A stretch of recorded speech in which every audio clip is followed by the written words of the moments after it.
Good morning, everybody. Well, it's still morning here in Utah. I know for all my East Coasters, it is not, but that is okay. Hello and happy Tuesday. I hope you're having a fabulous day. Today's question comes to me from so many of you, and it's a really important one. And you're going to hear me say that about a lot of the questions I bring up, but I think I see this one almost as frequently as the 3 a.m. wake-ups. So let's talk about it. Does hormone replacement therapy cause weight gain? Does it help with weight loss? Right? And I hear it, both sides of it all the time. So the whole conversation around HRT and weight, it's just all over the place. I have seen women who are really struggling with symptoms and are refusing to even consider HRT because their best friend's neighbor said she gained 10 pounds when she started it. Excuse me. I've also seen women incredibly frustrated because they went on HRT thinking it was going to help the scale move, and it hasn't. So let's talk about the science. Let's talk about the reality, the evidence behind HRT.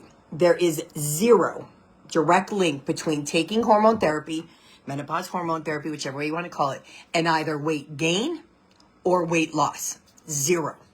It is not indicated for either one, and it's not meant to be prescribed for either one. That is not its job, right? And now a lot of people are like, oh, because it balances your hormones, it makes the weight come off.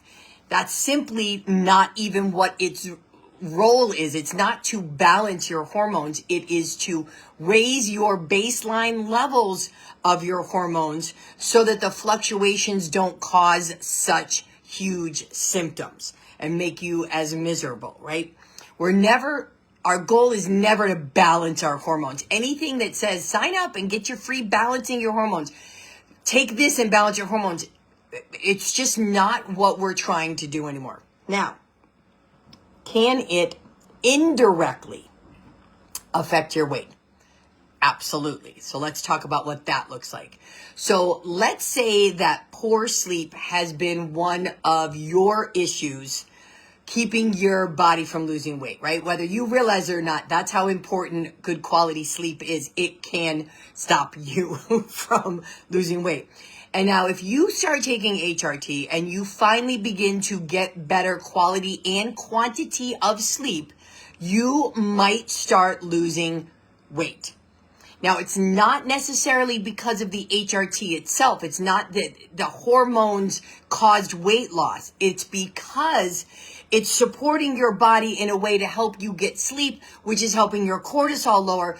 And that is helping you to lose weight, and you're feeling better, so you're making better decisions around food and movement. So that is how it can indirectly be related to weight loss. Does that make sense? Another example of how it could be indirectly related. If your joints have been aching, if joint pain has been one of your issues, and you're not finding that you're wanting to do things like make your food, right, because you're in pain, or even move your body at all. If the HRT helps to reduce inflammation or stiffness, you might naturally start moving more again. So you're going to be more apt to meal prep or create good meals for yourself. Or get your body moving, walking, getting to the gym. But that's still you taking the action. It's not the hormones doing it. Does that make sense? And this is the confusion, because none of this, hormones themselves are not going to help you with weight loss because they don't automatically create a calorie deficit. You have to be doing things that are creating a deficit and supporting your stress and your sleep and all of that, right? It's not just calorie deficit now. It's calorie deficit and supporting your hormones. So if you are, whether you're on HRT or not, if you are eating more than your body needs, even if it's healthy food, weight loss isn't going to happen.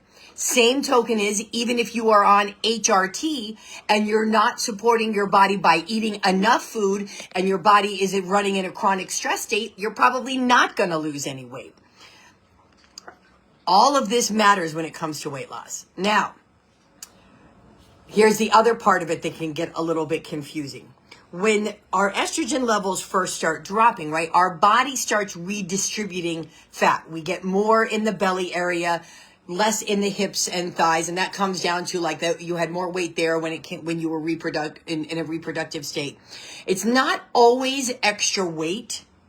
It's sometimes the scale doesn't move, but the distribution is different, but your clothes fit differently.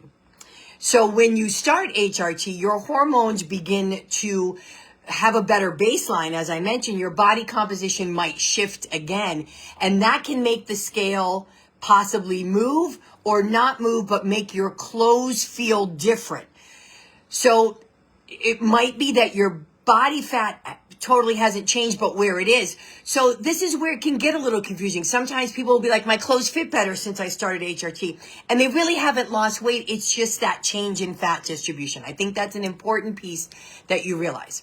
Then here's the other side of it. There are women all over the place saying HRT makes me gain weight. This is where you know that it's really messy when you're seeing both ends of the spectrum.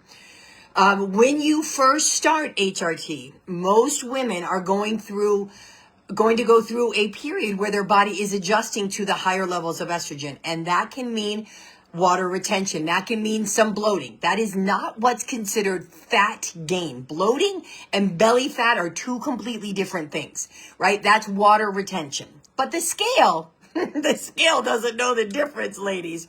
I've seen plenty of women stop taking HRT because the scale number went up 2 or 3 pounds when realistically they just needed to let their body adjust. For some women that can be 6 weeks, for some women that could be 3 months. But you have to look at the big picture. Are you going to feel better in the long run? So what is the bottom line here?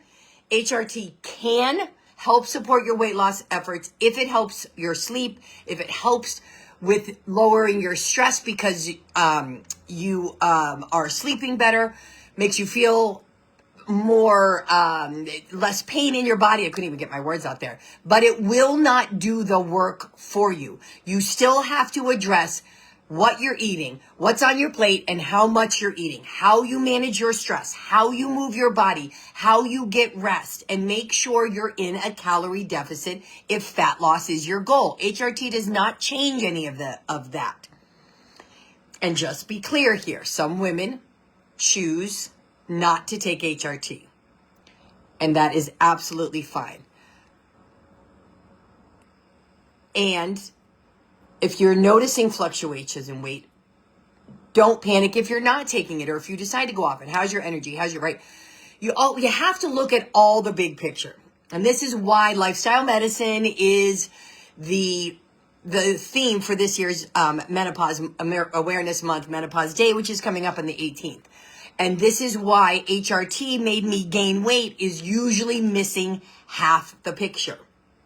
Because it's never just one thing, and nobody's gaining it overnight, because I hear that one too. Anyway, I'll be addressing more of those questions as we go along through the month. And I want to be really clear before we close here. I am not encouraging, nor am I discouraging HRT. It is a very, very personal decision. Only you get to make that.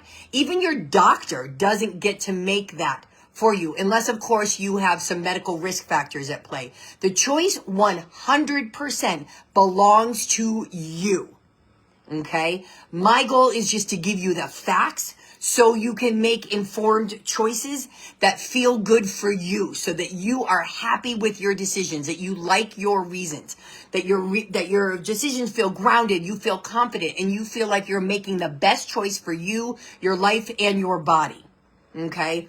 So, but I want to clear up all this BS that's out there around all of it so that you do feel like you can make better decisions. And if you're not in my group and you want more help connecting the dots, please come join the Menopause Method. I'll put the link in the comments. That's my Facebook group. And then here, don't forget, all month long, I am going live, answering questions that you're submitting to me or that I've been asked before or that I'm seeing all over the place regarding menopause. My goal is to help you understand it more so that you can take better action, okay? And for anybody that's interested, that's been thinking about how wonderful it would be to have someone like me as supporting you through your experience, whether you're peri or post-menopause, I have an amazing Menopause Awareness Month special offer that I would love to tell you about. It's a way to get to work with me for half price. So that's option for you too. So let me know if you've got questions that you'd love to see me answer about your menopause experience. Leave a comment here, send me a message, send me an email if you're getting emails from me. But let me know what it is, and I'll either answer it directly or I will turn it into a live. So thank you very much for listening, everybody. Have a fabulous day.